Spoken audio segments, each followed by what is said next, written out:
নমস্কার, আমি ডক্টর দীপানিতা পাল, homeopathy consultant. আজ এই ভিডিওটির মাধ্যমে বলবো আপনাদের যাদের অর্শের এবং পাইলসের সমস্যা আছে তারা ডাক্তারের পরামর্শ নিয়ে যে ওষুধ খাচ্ছেন তার পাশাপাশি আপনারা ঘরোয়া উপায়ে কিভাবে খুব তাড়াতাড়ি এই সমস্যা থেকে রিলিফ পেতে পারেন। প্রথমেই আমি যেটা সাজেস্ট করব, অবশ্যই আপনাদের ডায়েটে কিছু পরিবর্তন আনতে হবে। সেই পরিবর্তনের মধ্যে বেশি হাই ফাইবারযুক্ত বা আঁশযুক্ত খাবারকে ইনক্লুড করতে হবে ডায়েট চার্টে। তার মধ্যে শাক এবং বিভিন্ন রকমের ফলমূল, ফলের মধ্যে আপনারা পেঁপেকে, যেটা পাকা পেঁপে সেটাকে ইনক্লুড করতে পারেন, এবং সবজির মধ্যে বিভিন্ন রকম যে ফাইবার বেশি থাকে সেই সমস্ত সবজিগুলোকে অবশ্যই ডায়েট চার্টে ইনক্লুড করবেন। এরপরে যেটা সমস্যা হয়, বিশেষ করে শীতকালে আপনারা কিন্তু জল পান অনেক কম করেন, তার ফলেও কিন্তু আপনাদের পটিটা অনেক সময় শক্ত হয়। তার ফলে এই যে কনস্টিপেশনের সমস্যায় ভুগছেন, অনেকের ক্ষেত্রে দেখা যায় ওই পাইলসের সমস্যা কিন্তু ওই কনস্টিপেশন থেকেও হয়ে যেতে পারে। তাই অবশ্যই পর্যাপ্ত পরিমাণে জল পান করবেন। এরপরে যাদের এই পাইলসের সমস্যা হয়েই আছে তারা একটা উপায় ফলো করতে পারেন, সেটা হচ্ছে আপনাদের সিস বাথ, মানে গরম জলের সেঁক।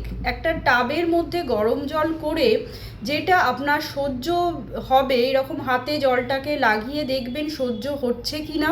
তারপর সেই টাবের মধ্যে আপনারা বসবেন এবং আক্রান্ত স্থানকে সেই জলের মধ্যে লাগাবেন এবং একটা এক্সারসাইজ করবেন। একবার মলদ্বারটাকে কন্ট্র্যাক্ট করবেন, একবার সেটাকে রিল্যাক্স করবেন, আবার কন্ট্যাক্ট করবেন, রিল্যাক্স করবেন। এইভাবে 10 বার করবেন এবং 10 বার করার পর একটু অন্তর বা ইন্টারভ্যাল রেখে আবার ওই এক্সারসাইজটা স্টার্ট করবেন এবং মিনিমাম 10 থেকে 15 মিনিট ওই সিস বাথটা নেবেন।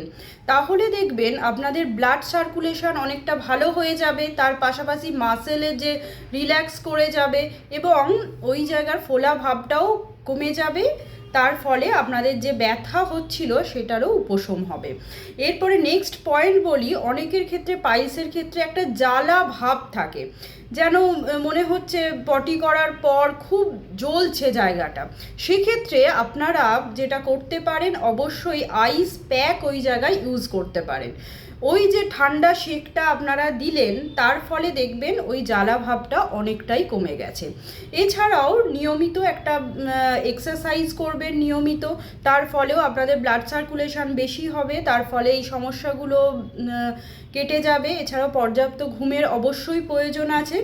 এই সমস্ত জিনিসগুলো যদি ফলো করেন তাহলে ওষুধ খাওয়ার পাশাপাশি দেখবেন আস্তে আস্তে খুব তাড়াতাড়ি আপনারা পাইলসের সমস্যা থেকে মুক্ত হয়ে গেছেন। নমস্কার, সবাই ভালো থাকবেন এবং সুস্থ থাকবেন। আশা করি ভিডিওটি হেল্পফুল হবে। যদি হেল্পফুল হয়ে থাকে অবশ্যই চ্যানেলটিকে সাবস্ক্রাইব করবেন এবং ফেসবুক থেকে যারা দেখছেন অবশ্যই ফলো করে রাখবেন। নমস্কার।